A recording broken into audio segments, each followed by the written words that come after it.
Hello friends, welcome to my channel. இன்றைக்கி நம்ம channel என்ன பார்க்குறோம் அப்படின்னா, இன்றைக்கி வெள்ளிக்கிழமை. ஸோ நம்ம வீட்டில் வெள்ளிக்கிழமை பூஜை எப்படி பண்ணணும் அப்படிங்கிறது தான் vlog-ஆ பார்க்க போகிறோம். அதுக்கு முன்னாடி நம்ம சேனலை ஃபஸ்ட் டைம் பார்க்குறீங்க அப்படின்னா சப்ஸ்கிரைப் பண்ணி சப்போர்ட் பண்ணுங்கள். இவ்வளோ நாளாக நம்மளுக்கு சப்ஸ்கிரைப் பண்ணி சப்போர்ட் பண்ணிட்டு இருக்க அத்தனை பேத்துக்கும் ரொம்ப ரொம்ப தேங்க்ஸுங்க. வாங்க இப்போ வந்து நம்ம வீடியோக்குள்ளே போயிடலாம்.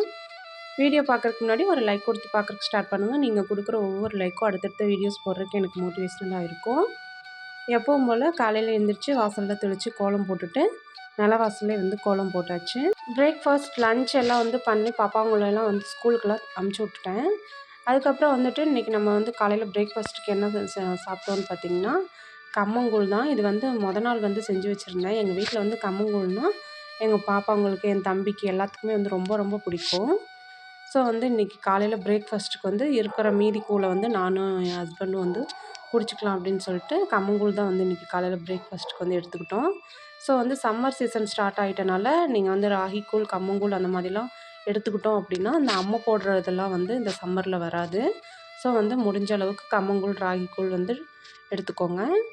அதுக்கப்புறம் வந்துட்டு மார்க்கெட்டுக்கு போய் பூ வாங்கிட்டு வந்திருந்தேன். ஸோ வந்து மல்லிகைப்பூ எல்லாம் வந்து வாங்கி ரொம்ப நாள் ஆச்சு. ஸோ வந்து மல்லிகைப்பூ இன்றைக்கி வந்து வாங்கிட்டு வந்திருந்தேன். மல்லிகைப்பூவோட ரேட் வந்து பார்த்திங்கன்னா 1/4 கிலோ ரூ. 130 அந்த ரேஞ்சில் வந்து இருந்தது. ஸோ வந்து 1/4 கிலோ பூ தான் வந்து வாங்கிட்டு வந்திருந்தேன். சரி வந்து பூவெல்லாம் வாங்கிட்டு வந்து கட்டி வந்து ஸ்டோர் பண்ணி வச்சுட்டோம்னா ஒரு வாரத்துக்கு பிரச்சனை இருக்காது இல்லைங்களா? அதனால் வந்து பூவெல்லாம் வந்து கட்டி வந்து வச்சாச்சு. இப்போ வந்துட்டு நான் இந்த இந்த மாதிரி பிளாஸ்டிக் டப்பாவில் தான் வந்து நான் ஸ்டோர் பண்ணி வைப்பேன். நம்ம வந்து கோலமாவு பிஸ்னஸ் பண்ணுறோம் இல்லைங்களா? அந்த கோலமாவுக்கு வந்து வாங்கின அதே கண்டெய்னர் தான். இதில் வந்து ஒரு 2 கண்டெய்னரில் வந்து நான் வந்து இந்த பூவை வந்து ஸ்டோர் பண்ணிக்கிறதுக்கு வந்து எடுத்துக்கிட்டேன். அதுக்கப்புறமா பன்னீர் ரோஸ், சம்மங்கி பூ, அதுக்கப்புறம் வந்து செவ்வங்கி 3 பூ வந்து வாங்கிட்டு வந்திருந்தேன். இந்த பூ என்னான்னு பார்த்தீங்கன்னா, இது வந்து பழைய பூ. ஸோ வந்து இது வந்து லைட்டாக காஞ்சு போனது மாதிரி கொஞ்சம் அழுகி போன மாதிரிலாம் இருந்தது. இதை வந்து நம்ம வேஸ்ட் பண்ண வேணாம் அப்படின்னு சொல்லிட்டு இதை வந்து வெயிலில் காய வச்சு ஒரு சாம்பிராணி மாதிரி தயாரிச்சிக்கலாம் அப்படின்னு சொல்லிட்டு அதை வந்து எடுத்து வச்சுருக்கேன். இப்போ வந்து நம்ம வாங்கிட்டு வந்த புது பூவெல்லாம் வந்து நம்ம எடுத்து வச்சுக்கலாம். ஸ்டோர் பண்ணி வச்சுக்கிட்டோம் அப்படின்னா நம்மளுக்கு வந்து ஒரு வாரத்துக்கு பிரச்சனை இருக்காது. சாமிக்கு வந்து பூ போட்டு நம்மளுக்கு வந்து சாமி கும்பிட்டுக்கலாம். ஸோ அதனால தான் எனக்கு வந்து பூ போடாமல் சாமி கும்பிட்டா வந்து எனக்கு பிடிக்காது. அதனால் நான் வந்து இந்த மாதிரி பூ வாங்கிட்டு வந்து ஸ்டோர் பண்ணி வச்சுக்கிட்டு பூ இல்லாமல் வந்து நான் சாமி கும்பிட்றதில்ல. கடவுள்களுக்கு ரொம்ப ரொம்ப பிடிச்சமான ஒரு மலர் அப்படின்னா இந்த பன்னீர் ரோஸ் தான் வந்து கடவுள்களுக்கு எல்லாத்துக்குமே ரொம்ப ரொம்ப பிடிக்குங்களாமா. அதனால் வந்து இந்த பன்னீர் ரோஸ் வந்து முடிஞ்ச அளவுக்கு கிடச்சிது அப்படின்னா நம்மளோட சுவாமி படங்களுக்கு வைக்கிறது ரொம்ப ரொம்ப சிறப்பு. அப்புறம் வந்து வெத்தலையும் வந்து வாங்கி ஸ்டோர் பண்ணிக்குப்பேன். எப்போவுமே பூ வாங்க போகிறப்ப வெத்தலையை வந்து கையோடு வாங்கிட்டு வந்துடுவேன். என்னோடய ஃப்ரிட்ஜில் பார்த்திங்கன்னா பூ தான் வந்து நிறையாவே இருக்கும்.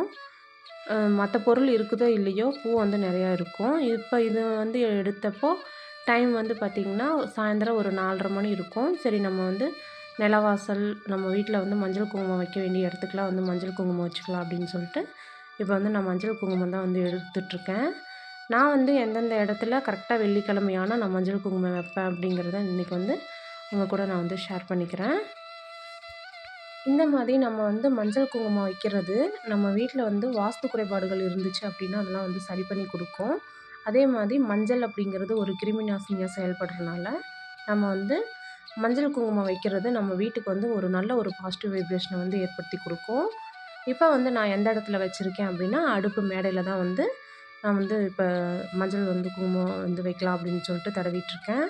இந்த மஞ்சளை ஃபஸ்ட்டு நம்ம வந்து மஞ்சளை வச்சுட்டு அதுக்கப்புறம் குங்குமம் வச்சுக்கலாம் அப்படின்னு சொல்லிட்டு ஃபஸ்ட்டு அடுப்பு மேடைக்கு தடவியாச்சு. அதுக்கப்புறம் வந்து அம்மிக்கல் அப்புறம் இந்த இடிகளுக்கு வந்து மஞ்சள் வந்து வச்சுக்கிறேன். இந்த மாதிரியெல்லாம் வந்து அம்மிக்கல், இடிகள் இதெல்லாம் வந்து நம்ம வீட்டில் வச்சுருக்கோம் அப்படின்னா இதெல்லாம் வந்து கண்டிப்பாக யூஸ் பண்ணணுங்க. முன்னோர்கள் வந்து இதெல்லாம் வந்து நம்மளுக்கு ஒரு இதாக வந்து சொன்னதுக்கு காரணம் இதுலெல்லாம் வந்து நிறைய மருத்துவ குணங்களும் இருக்குது. அதே மாதிரி வாஸ்து குறைபாடுகள் ஏதாவது இருந்தாலும் இந்த அம்மிக்கல், இடிகள் இதெல்லாம் வந்து நம்ம வீட்டில் வச்சுருக்கிறதுக்கு மஞ்சள் குங்குமம் வச்சு அது மேலே ஒரு விளக்கு ஏற்றி வச்சிட்டோம் அப்படின்னா நம்ம வீட்டில் ஏதாவது ஒரு வாஸ்து குறைபாடு இருந்தாலும் இதை வந்து சரி பண்ணி கொடுக்கும் அப்படின்னு சொல்லுவாங்க. அதே மாதிரி நம்ம வந்து இந்த பொருளை வந்து யூஸ் பண்ணுறப்போ மேலே அதாவது இந்த அம்மிக்கல்னு எடுத்துக்கிட்டோம் அப்படின்னா கீழே இருக்கிறது சிவனாகவும் மேலே அந்த அரைக்கிற கல் வந்து பார்வதியாகவும் கருதப்படுது. ஸோ வந்து இது 2ல் உராய்வு ஏற்படுற மாதிரி நம்ம வீட்டில் வந்து அடிக்கடி பண்ணணும் அப்படின்னா அதாவது இப்போ அரைக்கிறோன்னு வச்சுக்கோங்களேன், ஒரு ரசத்துக்கே தட்டுறோம் அப்படின்னா 2 உராய்வு ஏற்படுது இல்லைங்களா? அப்போ வந்து கணவன் மனைவியோட ஒற்றுமை பலம் வந்து வீட்டில் அதிகரித்து காணப்படும் அப்படின்னு சொல்லுவாங்க. ஸோ ஸோ வந்து வீட்டில் வந்து நீங்கள் இந்த மாதிரி அம்மிக்கல் இடிகள் இதெல்லாம் வந்து வச்சுருந்தீங்கன்னா கண்டிப்பாக வந்து இதெல்லாம் யூஸ் பண்ணுங்கள். அதே மாதிரி இந்த கிச்சனுக்கு வந்து எதுக்காக வைக்கிறோம் அப்படிங்கிறதுக்கான தனி வீடியோவும் நான் வந்து கொடுத்துருக்கேன். வேணுங்கிறவங்க செக் பண்ணி பார்த்துக்கோங்க. இப்போ வந்து என்கிட்ட கோல மாவு நான் வந்து இந்த பிஸ்னஸ் பண்ணிகிட்ருக்கேன் இல்லைங்களா, எனக்கு வந்து கிட்டத்தட்ட இப்போ தான் வந்து நான் ஸ்டார்ட் பண்ண மாதிரி இருந்துச்சு. அதுக்குள்ளே வந்து 5 ஆர்டர் கம்ப்ளீட் பண்ணிட்டேன்.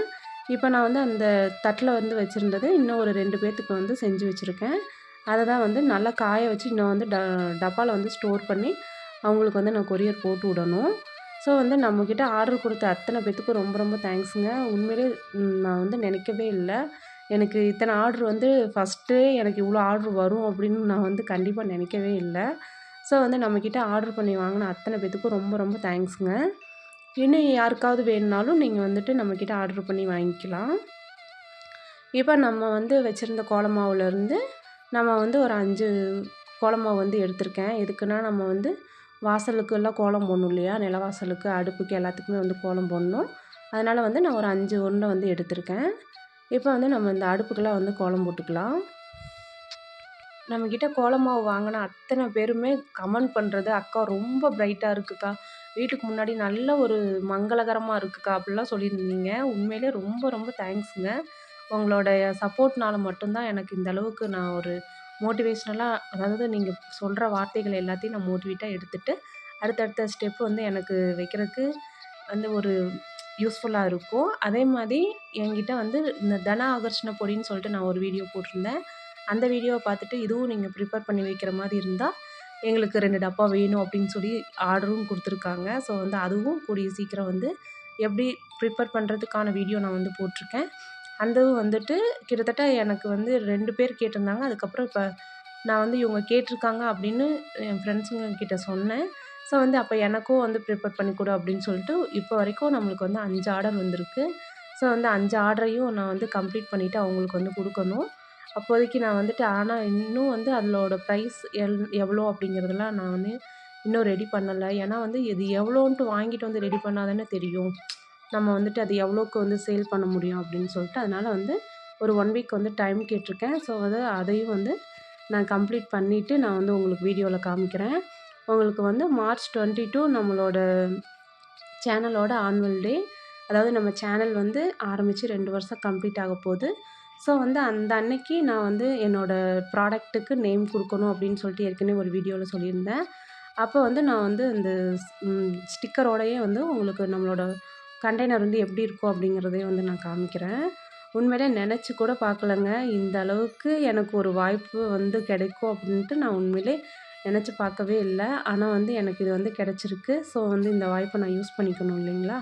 வாய்ப்பு அப்படிங்கிறது வந்து கடவுள் வந்து ஒரு தடவை 2 தடவை தான் கொடுப்பாரு. அது வந்து எல்லாத்துக்குமே வந்து வாய்ப்பு கொடுக்காமலாம் இருக்க மாட்டார். நம்ம வந்து கொடுக்குற வாய்ப்பை வந்து பயன்படுத்தி மேன்மேலே போய்கிட்டே இருக்கணும். இன்னொரு விஷயம், உழைப்பு இல்லாமல் கண்டிப்பாக ஊதியங்கிறது கிடைக்கவே கிடைக்காது. அதனால் வந்து கடவுள் பக்தியும் இருக்கணும், இருந்தாலும் உழைப்புங்கிறது கண்டிப்பாக இருக்கணும். நம்மக்கிட்டங்க கடவுள் நம்பிக்கை 50%, நம்மக்கிட்ட உழைப்பு 50% இருந்துச்சு அப்படின்னா கண்டிப்பாக நம்மளால் 100% நம்மளால் சாதிக்க முடியும். ஸோ வந்து எல்லாருமே இதை வந்து நீங்கள் ட்ரை பண்ணி பாருங்கள். உங்களுக்குள்ளே ஒவ்வொருத்தருக்குள்ளேயும் ஏதாவது ஒரு டேலண்ட் கண்டிப்பாக இருக்கும்.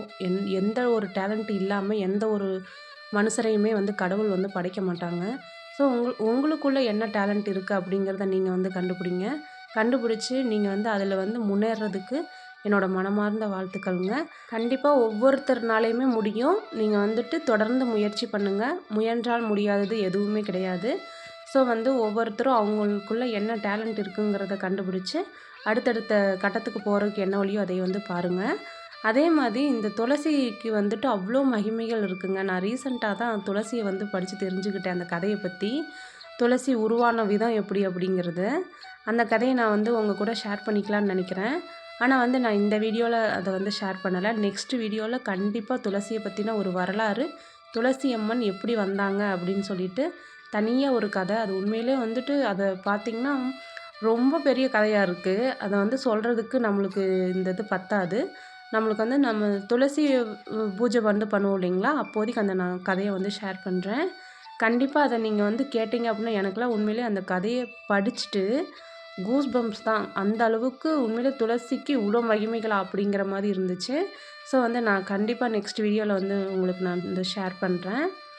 இப்போ வந்துட்டு நம்ம நிலவாசலுக்குலாம் வந்து மஞ்சள் குங்குமம் வச்சு கோலம் வந்து போட்டுக்கலாம். நான் வந்து ஏற்கனவே சொல்லியிருப்பேன், நிலவாசலை எப்போவுமே வந்து மங்களகரமாக வச்சுக்கோங்க அப்படின்ட்டு. ஸோ நம்ம வீடியோவை யாராவது புதுசாக பார்க்குற மாதிரி இருந்தால், நிலவாசலை வந்து எப்படி மங்களகரமாக வச்சுக்கிறது அப்படிங்கிறதுக்கான தனி வீடியோ கொடுத்துருக்கேன். அதே மாதிரி இந்த கோல மாவு எப்படி ப்ரிப்பேர் பண்ணுறது அப்படிங்கிறதுக்கான தனி வீடியோவும் கொடுத்துருக்கேன். வேணுங்கிறவங்க வந்து அதெல்லாம் வந்து செக் பண்ணி பார்த்துக்கோங்க. எண்டு ஸ்க்ரீன் பட்டனில் வந்து கொடுக்குறேன். உங்களுக்கு இந்த கோல மாவு வேணும் அப்படின்னாலும் நம்மக்கிட்ட வந்து ஆர்டர் பண்ணி நீங்கள் வாங்கிக்கலாம். இதோட ப்ரைஸ் வந்து பார்த்திங்க அப்படின்னா 250 ருபீஸ். இதுலேயே வந்து உங்களுக்கு இன்க்ளூடிங் கொரியரும் வந்து வந்துடும். ஸோ வந்துட்டு இதில் கண்டெய்னர் எல்லாத்துக்குமே சேர்த்து தான் நான் வந்து சார்ஜ் பண்ணுறேன். ஸோ வந்து 250 வேணுங்கிறவங்க வாங்கிக்கலாம். இதில் நான் என்னென்ன இன்க்ரீடியன்ட்ஸ் சேர்த்துருக்கேன் அப்படின்னா, பச்சரிசி, அதுக்கப்புறம் ஏலக்காய், கல்கண்டு, அவ்வளோதாங்க. 3 பொருள் தான் வந்து சேர்த்துருக்கேன். நீங்கள் வாங்கி எங்கே வேணாலும் செக் பண்ணியும் வந்து பார்த்துக்கலாம். எந்த ஒரு ப்ரிசர்வேட்டிவ்ஸ் அப்படிங்கிறது நம்ம பொருளில் வந்து கிடையாது. ஏற்கனவே வந்து நான் சொல்லியிருப்பேன், குழந்தைங்க எடுத்து வாயில் வச்சாலும் எந்த ஒரு பிரச்சனையும் நம்மளுக்கு வராது. ஸோ அதனால தான். இப்போ வந்து ஒரு குட்டி கதை ஒன்று பார்த்துடலாங்க. ஸோ நம்ம வீடியோவில் கதை சொல்கிறது நிறைய பேத்துக்கு ரொம்ப பிடிச்சிருக்கு. ஸோ அதனால தான் வந்து ஒரு குட்டி கதை ஒன்று பார்த்துடலாம். ரொம்ப பெரிய கதையாக சொன்னாலும் போர் அடிச்சிருது. அதனால் ஒரு குட்டி கதையை மட்டும் ஒன்று பார்த்துடலாம். ஒரு கழுகு, என்னடா கழுகுன்னே ஆரம்பிக்கிறாங்களே, போன தடவையும் கழுகை பற்றி தான் சொன்னாங்களே அப்படின்னு நினைக்கிறீங்களா? ஸோ வந்து இன்றைக்கும் கழுகை பற்றி தான் வந்து நம்ம வந்து பார்க்க போகிறோம். ஒரு கழுகு வந்துட்டு நம்ம கோழியெல்லாம் வந்து முட்டை வைக்குது இல்லைங்களா, அந்த முட்டையோட சேர்த்து வந்து ஒரு கழுகு வந்து முட்டை வச்சிருது. அந்த முட்டையும் சேர்த்து கோழி முட்டை மாதிரியே இருக்கிறனால கோழி வந்து அடக்காத்துருது. கோழி வந்து குஞ்சு பறிச்சிருது. கோழி குஞ்சு பறிக்கிறப்ப அந்த இதில் ஒரு முட்டையிலேருந்து இந்த கழுகு குஞ்சு வந்து வந்துடுது. ஸோ வந்து கோழியோடையே வந்து சேர்த்து இது வந்து வளருது. கோழியோடையே சேர்த்து வளரனால அது தன்னை வந்து கோழியாகவே நினச்சிக்கிச்சு. ஸோ வந்து கோழி குஞ்சுகளோடையே வளர்ந்துட்டு இருக்குது. ஆனால் வந்து வானத்தை பார்க்குறப்ப மற்ற கழுகெல்லாம் வந்து வானத்தில் உயர்ந்து பறக்கிறப்ப அதுக்கும் ஆசையாக இருக்கும். ஸோ வந்து நம்மளும் வந்து பறந்தால் நல்லா இருக்குமே அப்படின்னு நினைக்கும். பட் வந்து இதனால் நம்மளால் முடியாது. ஏன்னா வந்து பக்கத்தில் கோழி குஞ்சுங்கள்லாம் வந்து விளையாடுது இல்லைங்களா, அப்போ இவங்கள மாதிரி தான் நம்மளால உயர பறக்க முடியாது அப்படின்னு நினச்சிக்கிட்டு அப்படியே விட்டுருது. ஸோ வந்துட்டு நாட்கள் போய்கிட்டே இருக்குது. அது வந்து அதுக்கு கடைசியில் பார்த்திங்கன்னா நாட்கள் வருஷங்கள் எல்லாம் போய் அதோட கடைசியில் வந்து இறப்பும் ஏற்பட்டுருது. அது வந்து இறந்தும் போயிடுது. ஸோ வந்து இந்த கதையிலேருந்து என்ன நம்ம தெரிஞ்சுக்கிறோம் அப்படின்னா, இந்த கதையிலேருந்து ஸோ வந்து அது வந்து முயற்சி பண்ணி பார்த்துருக்கலாம். நம்ம வந்து நம்மளால் பறக்க முடியுதா அப்படின்னு சொல்லிட்டு அது வந்து முயற்சி பண்ணி பார்த்துருந்துச்சு அப்படின்னா கண்டிப்பாக அதனால் வந்து உயர்ந்து வந்து பறந்துருக்க முடியும். ஆனால் வந்து நம்மளால் முடியாது, நம்ம வந்து இவ்வளோதான் அப்படின்னு நினச்சிக்கிட்டு அப்படி இருந்தனால அந்த கழுகுனால் வந்து பறக்க முடியல. ஸோ வந்து இதே மாதிரி தான் ஒவ்வொருத்தரும் அவங்களுக்குள்ள ஒரு வாய்ப்பு கிடைச்சாலும் அவங்களால வந்து முடியும் அப்படின்னு நினச்சாலுமே அவங்க வந்து அதுக்கான முயற்சி எடுக்கிறதில்ல. ஸோ நம்ம ஒவ்வொருத்தரும் கழுகாக இருக்க போகிறோமா இல்லை கோழியாக இருக்க போகிறோமா அப்படிங்கிறத நம்ம தான் வந்து டிசைட் பண்ணிக்கணும். ஸோ வந்து எல்லாருமே இதை வந்துட்டு இந்த கதை எப்படி இருந்துச்சு அப்படின்ட்டு சொல்லுங்கள். இப்போ வந்து நம்ம பூஜை ரூம்லையெல்லாம் விளக்கேற்றிக்கலாம். வெளியில் வந்து எப்பயுமே விளக்கேற்றிட்டு தான் பூஜை ரூமில் வந்து நம்ம விளக்கேற்றணும். விளக்கேற்றுறப்ப செல்வ வளம் பெருக வேண்டும், நோய் நொடி அகல வேண்டும், கடன் தொல்லை தீர வேண்டும்னு சொல்லி விளக்கேற்றணும். ஸோ இப்போ வந்து நான் எல்லா விளக்கையும் வந்து ஏற்றி வச்சுட்டேன். இன்றைக்கி நான் வந்து சாமிக்கு நெய்வேத்தியமாக என்ன வச்சுருந்தேன் அப்படின்னா, கல்கண்டு, பால், அப்புறம் வந்து கொய்யாப்பழம் வந்து வச்சுருந்தேன். ஸோ வந்து பூஜைகள்லாம் வந்து பண்ணிடலாம். எப்போவுமே நெய்வேத்தியம் கடவுளுக்கு வந்து படைக்கிறப்போ அருட்பெருஞ்சோதி அருட்பெருஞ்சோதி தனிப்பெரு கருணை அருட்பெருஞ்சோதின்னு சொல்லி சுவாமிக்கு வந்து படைக்கணும். அதே மாதிரி நம்ம வந்து கற்பூர ஆரத்தி வந்து கண்டிப்பாக எல்லார் வீடுகள்லேயுமே வந்து காமிக்கணுங்க. ஒரு சிலர் வந்துட்டு அவங்களோட இது எப்படி இருக்குன்னா கற்பூர ஆரத்தியை வந்து காமிக்க மாட்டாங்க. அதே மாதிரி கற்பூர ஆரத்தி காமிக்கிறப்ப கண்ணாடியில் அதோட பிம்பம் வந்து பிரதிபலிக்கிற மாதிரி, ஒளி வந்து பிரதிபலிக்கிற மாதிரி வந்து காமிக்கணும். ஏன்னா நம்ம காமிக்கிற கற்பூர ஆரத்தியில் நம்மளோட குலதெய்வம் நம்மளுக்கு வந்து காட்சி கொடுப்பாங்க. ஸோ வந்து அதனால் கற்பூர ஆரத்தி கண்டிப்பாக காமிங்க. கற்பூர ஆரத்தி காமிக்கிறனால நம்ம வீட்டில் இருக்க செல்வ வளமெல்லாம் கரைஞ்சி போயிடும் அப்படின்னு சொல்லிட்டு சிலர் நினைக்கிறாங்க. அப்படிலாம் கண்டிப்பாக கிடையவே கிடையாது. கற்பூர ஆரத்தி வந்து நீங்கள் காமிங்க. சாம்பிராணி போக நம்ம எந்த அளவுக்கு போடுறோமோ அந்த அளவுக்கு நம்ம வீட்டில் கற்பூர ஆரத்தியும் வந்து காமிக்கணும். அதே மாதிரி வந்து நம்ம சாம்பிராணி போக எப்படி வீடு ஃபுல்லாக காமிப்போமோ அதே மாதிரி கற்பூர ஆரத்தியும் வந்து காமிக்கணும். இப்போ வந்து நான் துளசி அம்மனுக்கு, அதுக்கப்புறம் வந்து வெத்தலை செடிக்கு எல்லாத்துக்குமே வந்து நான் வந்து காமிச்சிக்கிறேன். நிலவாசலுக்கு, அதுக்கப்புறம் நம்ம வீட்டுக்குள்ளே வச்சுருக்க வைபவலக்ஷ்மிக்கு, கிச்சனுக்கு எல்லாத்துக்குமே வந்து நம்ம கற்பூர ஆரத்தி வந்து காமிக்கணுங்க. இது வந்து கற்பூர ஆரத்தி வந்து நம்ம வீட்டில் இருக்கிற நெகட்டிவ் வைப்ரேஷன் எல்லாம் அதுக்கு வந்து அப்சர்வ் பண்ணிக்கிறக்கூடிய பவர் இருக்குது. ஸோ அதனால் வந்துட்டு நம்ம கண்டிப்பாக கற்பூர ஆரத்தி வந்து காமிக்கணும். நம்ம வீடு அப்படியே இந்த மாதிரி நம்ம வீட்டை வச்சுக்கிட்டோம் அப்படின்னா கண்டிப்பாக நம்ம வீட்டுக்கு மகாலட்சுமி அம்மன் நம்ம கூப்பிடாமலே நம்ம வீட்டுக்கு வருவாங்க. வீடு வந்து நம்ம எப்போவுமே மங்களகரமாக வச்சுக்கணுங்க. வீடு வந்து மங்களகரமாக இருக்க வீட்டில் லக்ஷ்மி தாயார் வந்து கண்டிப்பாக வாசம் செய்வாங்க. அதே மாதிரி என்கிட்ட வந்து ஒரு சிஸ்டர் வந்து கேட்டிருந்தாங்க, அக்கா நீங்கள் என்ன ஸ்லோகம் சொல்லுவீங்க, அந்த ஸ்லோகம் சொல்லுங்கள் அப்படின்னு வந்து கேட்டிருந்தாங்க. அவங்களோட பேரும் கூட ஹரிணின்னு நினைக்கிறேன். அந்த ஒரு அக்கௌண்ட்டில் இருந்து தான் வந்து எனக்கு மெசேஜ் பண்ணியிருந்தாங்க. நான் வந்து எப்போவுமே சாமி கும்பிட்றப்போ சர்வ மங்கள மாங்கல்யே ஸ்ரீ சர்வேச சாரகே சரண்யே திரியம்பே கௌரி நாராயணி நமஸ்துதே இந்த ஸ்லோகம் வந்து சொல்லுவேன். ஸோ வந்து இந்த ஸ்லோகத்தை நம்ம சுவாமிக்கு சொல்லி நம்ம வந்து அச்சதை போடுறப்போ நம்மளோட தாலி பாக்கியம் வந்து கூடும். நம்ம வந்து தீர்க்க சுமங்கலியாக இருப்போம்னு சாமி வந்து நம்மளைய வாழ்த்துவாங்க. ஸோ வந்து அதனால் நான் வந்து இந்த ஸ்லோகம் தப்பாக சொல்லுவேன். ஸோ மற்றபடி வேறு எந்த ஸ்லோகமும் எனக்கு தெரியாது. ஸோ அதனால் நான் வந்து எந்த ஸ்லோகமும் சொல்லவும் மாட்டேன். ஏதாவது போற்றி போடுற மாதிரி இருந்தால் ஃபோனில் போட்டுப்பேன், இல்லைனா ஏதாவது புக்கில் வந்து பார்த்து வந்து சொல்லுவேன். ஸோ வந்து ஃபைனலாக நம்ம லெமனும் கட் பண்ணி நம்ம வந்து மஞ்சள் குங்குமம் தடவி வச்சாச்சு. ஸோ வந்து இன்றைக்கி பூஜை எப்படி இருந்துச்சு அப்படின்ட்டு கண்டிப்பாக கமெண்ட்ஸில் சொல்லுங்கள். நம்ம சேனலை இன்னும் சப்ஸ்கிரைப் பண்ணலை அப்படின்னா சப்ஸ்கிரைப் பண்ணி வச்சுக்கோங்க. பக்கத்தில் இருக்க பெல் ஐக்கானையும் கிளிக் பண்ணி வச்சுக்கோங்க. நான் போட்டிருக்க வீடியோ உங்களுக்கு யூஸ்ஃபுல்லாக இருக்குது அப்படின்னு தோணுச்சுன்னா உங்களோட ஃப்ரெண்ட்ஸ் அண்ட் ரிலேட்டிவ் கூட ஷேர் பண்ணிக்கோங்க. அடுத்து ஒரு நல்ல வீடியோவில் மீட் பண்ணலாங்க. அது வரைக்கும் தேங்க்ஸ் ஃபார் வாட்சிங்.